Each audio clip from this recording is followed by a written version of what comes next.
Hello mga kabaksik! Kamusta ang lahat? I want to share my experience lang sa pagpunta ko dito sa Canada using ETA.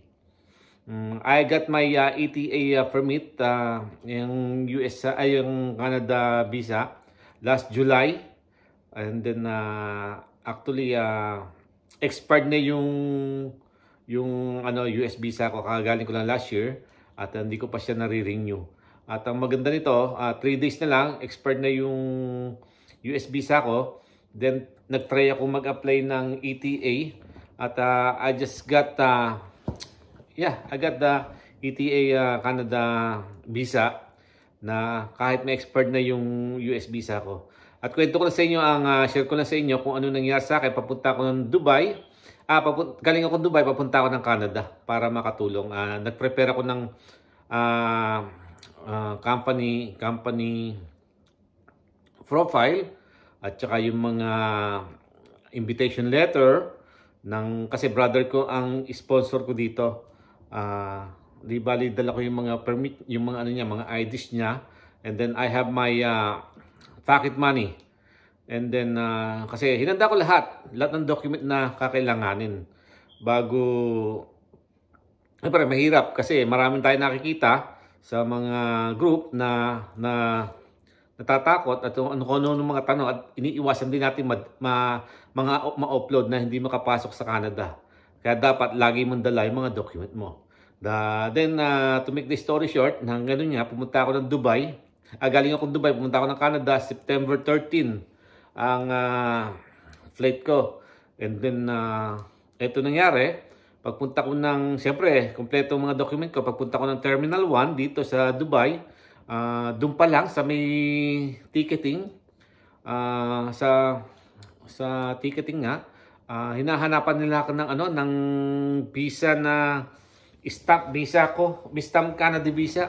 Sabi nila, bakit walang stamp yung passport mo ng visa ng Canada? Hindi ka makakapasok. Sabi ko, hindi, kasi may ETA ako. Yun yung Electronic Travel Authorization. Yun yung visa ako sa Canada. Sabi nila, hindi namin alam yun. Kasi bago lang din yun. Tumagal ng 35 seconds sa explanation. Bago sinesearch nila, yun, nakita naman nila na, okay, sorry. Bago, yun, kinuha niya yung check-in luggage ko. Nalagay na sa conveyor. Sorry, kasi hindi namin alam na may ganyan. Kasi bago lang kasi siya, di ba? Yun lang, kinabahan din ako doon kasi baka may sign na yun na hindi ka makapasok, nakakatakot, di ba? Bago yung US visa ko, expired pa. Di nangyari, diretso ako ngayon, pasok.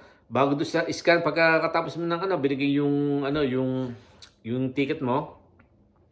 Bago sa pasok mo, i-scan naman yung passport mo. Ayaw na ma-scan yung passport ko. Sabi ko, grabe, ano ba nangyayari to? Di manual. Pagkatapos ng manual scanning, kinakabahan din ako. Bago diretso sa scan, i-scan naman yung mga gamit mo doon sa immigration, diretso ka rin. Ang pag-alis ng Dubai, madali. Napakaluwag nila, walang problema.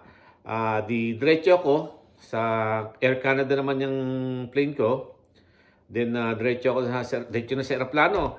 Ang stopover ko ay Toronto. Di bali 14 hours, just like that. And then pagpunta ko ng Toronto, ang higpit din.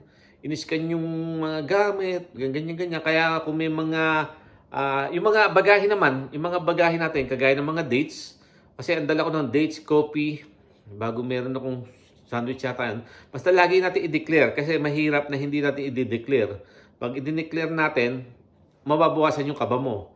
Di pagdating ko sa Toronto, yun nga, iniskan lahat dyan. Bago pasok ako ng Toronto to New Brunswick. Ang tinanong lang sa akin ay kung saan ako pupunta, where are you going? At saka sino pupuntahan mo doon? Sabi ko, pupunta ako ng New Brunswick, pupuntahan ko yung kapatid ko. Yun lang. Sabi sa akin, yun lang. Okay, enjoy.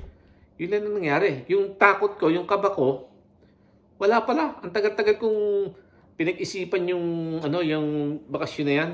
Bago, siyempre, dapat handa tayo. Mahirap naman yung pamasahe natin. Mapunta lang sa wala. Nasa 100,000 yung pamasahe, di ba?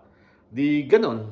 Yun lang. Kaya yung sa mga magpa-flight, sa mga tanong, actually, ang ang makatulong sa inyo, expired yung US visa ko, pero hindi naman hinanap doon. Walang connection ng US visa sa Canada visa. Bago ganon, pagpasok ko ng New Brunswick sa napaka alwan lang, wala namang immigration office doon. Ganun lang. Ganun ang nangyari. Yun ang gusto ko i-share sa inyo. Yung talagang nakakakaba. Pero based on my experience, ang immigration office, ang tinanong lang sa akin, kung saan ako pupunta at sino ang pupunta ko. That's all. Di ganon. Di sana makatulong to. Pero nakakakaba. Sabi nga nila, by chance, baka may piliin ka. Anong document mo? Ganon-ganon. Pero sa akin ng experience, walang nagtanong ng ganon. Walang nagtanong. Kaya siguro may nagtatanong ng iba. Pero sa akin yan, walang nagtanong. Pero kung kayo, mali natin. Pero sa nakikita ko, na maluwag sila. Yun lang ang by experience ko. Sana makatulong sa mga nag-iisip dyan, sa mga nagtatanong. Yun lang. Salamat mga kabaksik. Sana subscribe nyo ang aking channel. At hanggang sa muli, pasyal ko kayo sa New Brunswick, Canada. Maraming salamat mga kabaksik. God bless.